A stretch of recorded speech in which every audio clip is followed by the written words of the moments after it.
Bienvenue dans les récits extraordinaires de Pierre Bellemare. Un podcast issu des archives d'Europe 1. Si je vous disais qu'une femme est partie de chez elle, en abandonnant tous ses vêtements, son manteau de fourrure, son nécessaire de maquillage et ses bijoux, vous ne me croiriez pas. Et si j'ajoute qu'elle est partie en laissant tout son repassage en train, vous le croirez encore moins. Bien plus, vous trouverez la chose extraordinaire. Et c'est bien normal.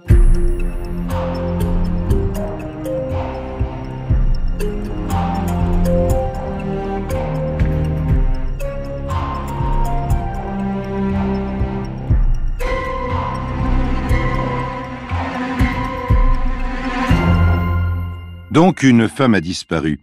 C'était aux Amériques, il n'y a pas si longtemps, et je n'ai pas le droit de prononcer ici les noms. Par contre, New York est suffisamment grand pour que l'anonymat y trouve son compte.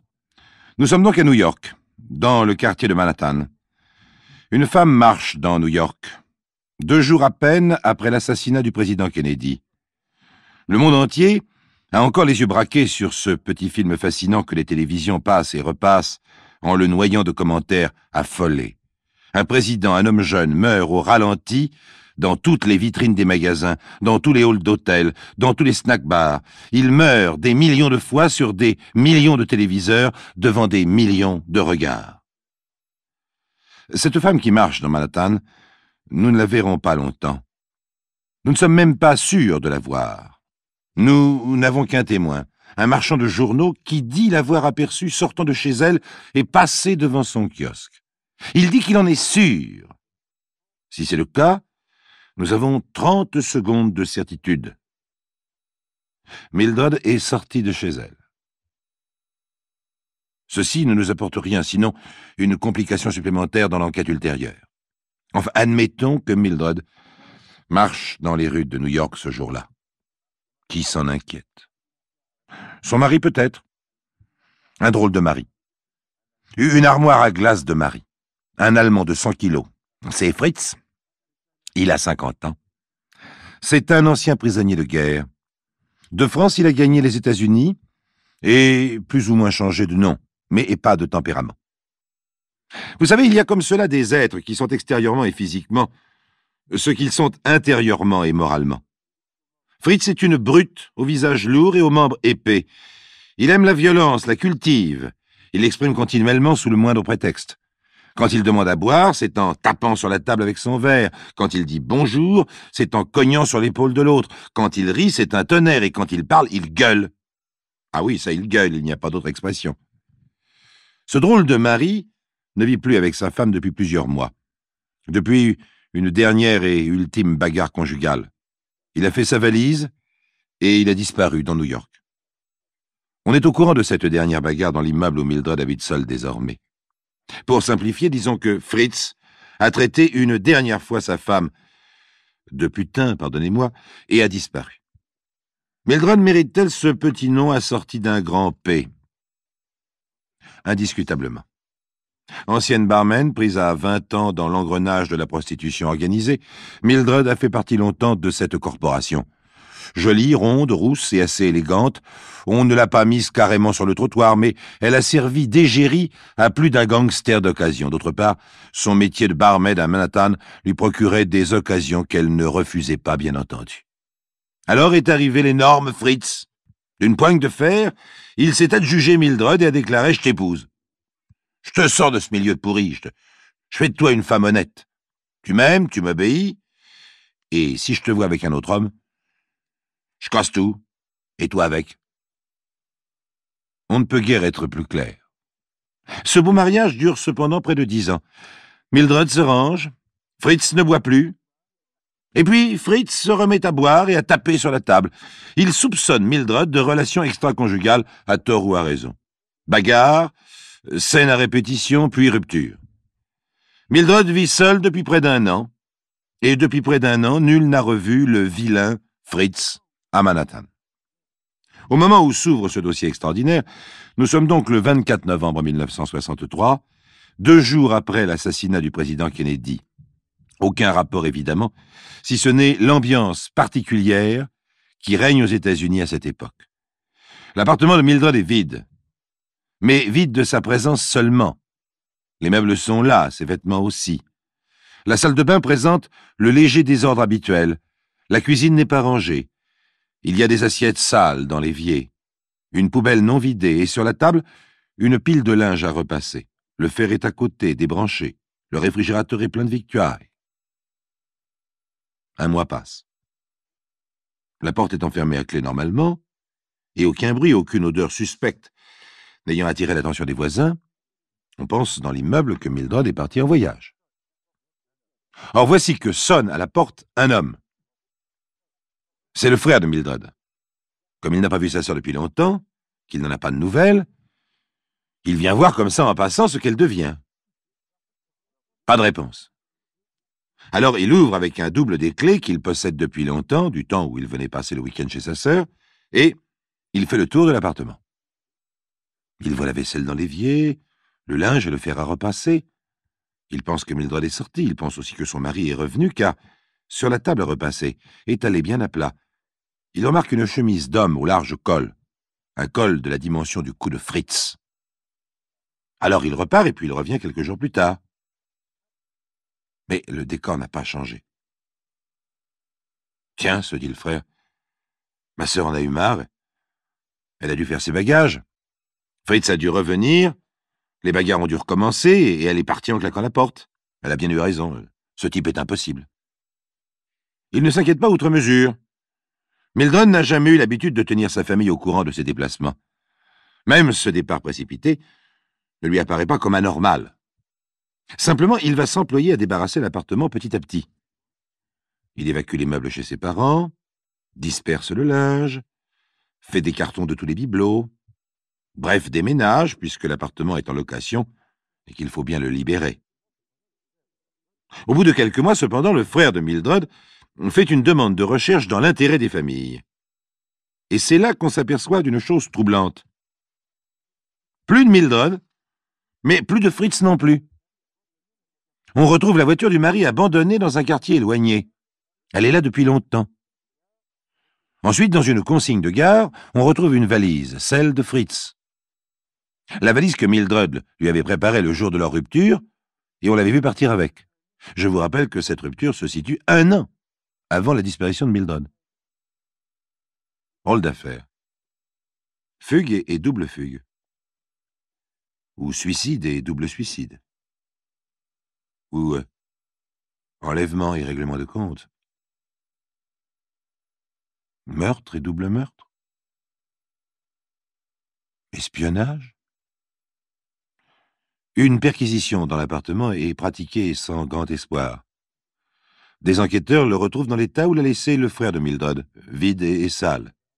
Il n'y traîne que de vieux papiers d'emballage, et tout cela sur un tapis de poussière. Aucun espoir d'un indice quelconque. D'ailleurs, préoccupée par les morts en série qui font suite à l'attentat de Dallas, la police a autre chose à faire.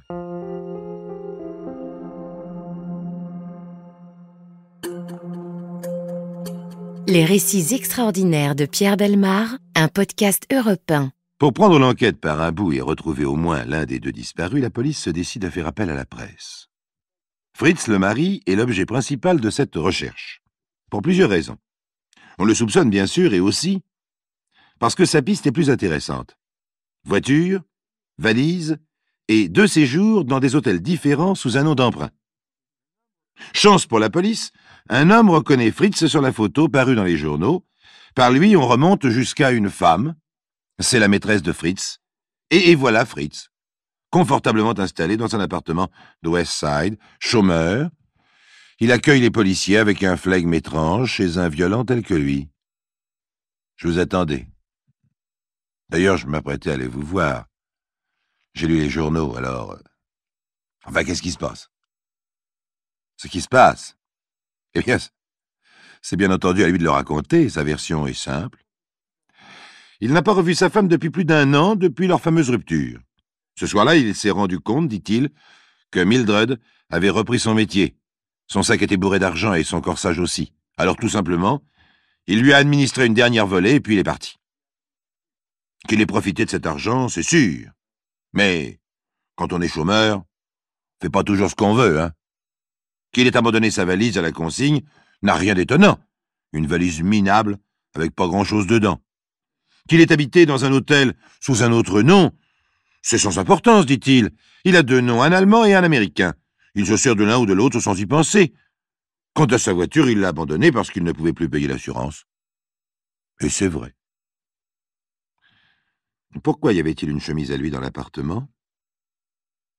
Ben ça, il l'ignore. Oh, une vieille, sans doute. Que pense-t-il de la disparition de sa femme? Oh, à son avis, c'est une histoire de traite des blanches. Mildred avait quitté le circuit de la prostitution pour se marier, et depuis elle subissait des pressions de tous les côtés. Quand on a plongé une fois la tête dans ce circuit, on ne s'en sort jamais. D'ailleurs, Mildred le menaçait toujours de signer un contrat pour le Liban. Si ça se trouve, elle y est au Liban. Que la police la cherche par là. Précisons bien la situation. Même si tout le monde pense que Mildred est morte, il n'y a pas de cadavre. Or, sans cadavre, pas d'assassin. Et les policiers s'en retournent. Et reviennent interroger Fritz, et s'en retournent à nouveau. Il n'y a rien à faire. Sa position est immuable. Il sent bien qu'on le soupçonne, mais il ne s'énerve pas. Au contraire, le voilà qui affirme « Après tout, c'était quand même ma femme. Je vais chercher de mon côté. » À bout de ressources, la police l'enferme. Le délai de garde à vue expire. Et rien. L'inspecteur chargé de l'enquête est persuadé que Fritz a tué sa femme. Il en est sûr. Sûr comme 2 et 2 font 4. Ce sont des choses qui ne se discutent pas. Mais pas le moindre bout de preuve, rien qu'une certitude. L'affaire retombe dans l'oubli. 2 années passent pendant lesquelles Fritz disparaît à nouveau de la circulation. Il en a le droit. La mort dans l'âme, la police a mis de côté l'affaire Mildred. Aucun cadavre n'ayant pu s'identifier à la disparue. Un monsieur qui repeint son appartement parce qu'il le trouve sale. Rien de plus classique. Douglas Miller est un Américain bien tranquille, nanti d'une femme, de 2 enfants et d'un chien. Il est petit fonctionnaire à l'ONU. Depuis 1 an et demi qu'il habite cet appartement, il se promet tous les week-ends de repeindre la salle de séjour. Et tous les week-ends, il se trouve une excuse. Mais cette fois, Douglas Miller est au pied du mur. Tout le samedi, il gratte et lessive sous l'œil autoritaire de sa femme. Ah, il voudrait bien échapper au plus dur, mais elle ne veut rien savoir. Cette espèce de bibliothèque en contreplaqué dans la niche, à droite de la cheminée, l'a toujours énervé. Un vrai nid à poussière. Enlève-moi tout ça. Quand tu auras dégagé la niche, on y mettra la télé. Douglas Miller n'a plus qu'à obéir. À 4 pattes, le voilà qui arrache le contreplaqué. Une sorte de bas de caisse, ça résiste. Douglas n'a fait qu'une petite ouverture par laquelle il engage son bras. Il y a un grand vide derrière le contreplaqué. Douglas tâte, il sent quelque chose de bizarre sous ses doigts. Oh, un tas de vieux vêtements ou de chiffons, sûrement. Ah, il s'en souviendra longtemps, Douglas Miller, du jour où il a repeint son living room. C'est ce jour-là qu'il a découvert une momie. Une momie du XXe siècle, d'environ 4 ans d'âge. Il ne reste sur le corps desséché qu'une touffe de cheveux, un bas serré autour du cou, une robe noire, une paire de chaussures et un sac avec des papiers d'identité. Le corps de Mildred est impressionnant. Le manque d'air en a fait une sorte de Ramsès II moderne, devant lequel les médecins légistes sont perplexes. Heure et jour de la mort. Bon. Allez donc savoir. Cause de la mort. Apparemment le bas autour du cou, mais il peut s'agir d'une mise en scène. Ah, bien entendu, on recherche à nouveau le mari, Fritz. On le trouve d'ailleurs. On l'appréhende. Et on l'enferme de nouveau. À présent, l'inspecteur a un cadavre. Et la seule personne qui, de l'avis de tous, est immobile, c'est lui. Le mari violent et jaloux. Il battait sa femme. Elle avait peur de lui. Tous les voisins le confirment. Depuis qu'il était parti, Mildred n'était plus la même. Elle semblait redouter quelque chose. Fritz prétend qu'elle redoutait ses anciens souteneurs. Le frère de Mildred prétend qu'elle redoutait Fritz. Le juge d'instruction recueille le témoignage d'un couple qui a connu Mildred pendant cette période. Ils ont appris l'histoire par les journaux et se présentent spontanément pour déclarer « Un jour, Mildred nous a dit « Tu vois, si on retrouve un jour mon cadavre, l'assassin, il sera facile à identifier. » Et voilà le juge persuadé à son tour, convaincu comme l'inspecteur, que Fritz a tué sa femme. « Mais je l'ai pas tué. Mais si je l'avais fait, je l'aurais pas enfermé là pour qu'on la trouve un jour ou l'autre. Ou alors, je n'aurais pas laissé ses papiers. Je vous dis qu'elle s'est fait avoir par un type de la mafia. Mais pourquoi la valise à la consigne? Pourquoi la voiture abandonnée? Pourquoi changer d'identité? Mais ça n'a rien à voir. Je me suis déjà expliqué. Vous avez tué votre femme par jalousie. Oh, je lui ai cogné dessus par jalousie, et puis je suis parti avec une autre femme. Je vivais avec elle depuis 1 an quand Mildred a soi-disant disparu, et je me moquais bien de ce qu'elle pouvait devenir. Pendant 2 ans, Fritz tient bon. C'est un duel entre le juge et lui, une lutte personnelle. L'un dans sa prison, l'autre dans son bureau. L'un faisant venir l'autre dans sa prison pour dire « C'est quand que vous me relâchez, juge ?» L'autre faisant venir l'un dans son bureau pour répondre « Vous avouez quand, Fritz ?» Mais Fritz est un géant sans faille. Le juge s'en aperçoit tous les jours un peu plus. Pas de nerfs, de la violence à l'état pur, pas de cerveau, une machine à dire non. Toutes les ressources de la psychologie, toutes les astuces de la science criminelle, toute l'intelligence du magistrat instructeur se cognent et s'écrasent lamentablement sur cette montagne appelée Fritz. S'il a tué sa femme, on en vient à penser qu'il a accompli ce geste comme un rouleau compresseur nivelle un talus, sans autre explication que de niveler un talus. Il a bien fallu quelques années plus tard, oui, il a bien fallu délivrer un non-lieu au rouleau compresseur. On l'a cherché partout pour lui signifier son état d'innocent officiel. Mais on n'a jamais pu car le rouleau compresseur avait disparu. Il était peut-être le seul innocent officiel du monde qui n'avait pas besoin qu'on le lui dise. Ou bien le seul coupable qui s'en moquait éperdument.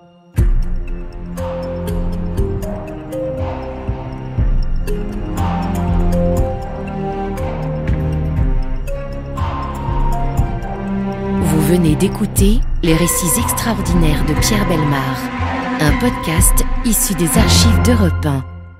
Réalisation et composition musicale, Julien Tarot.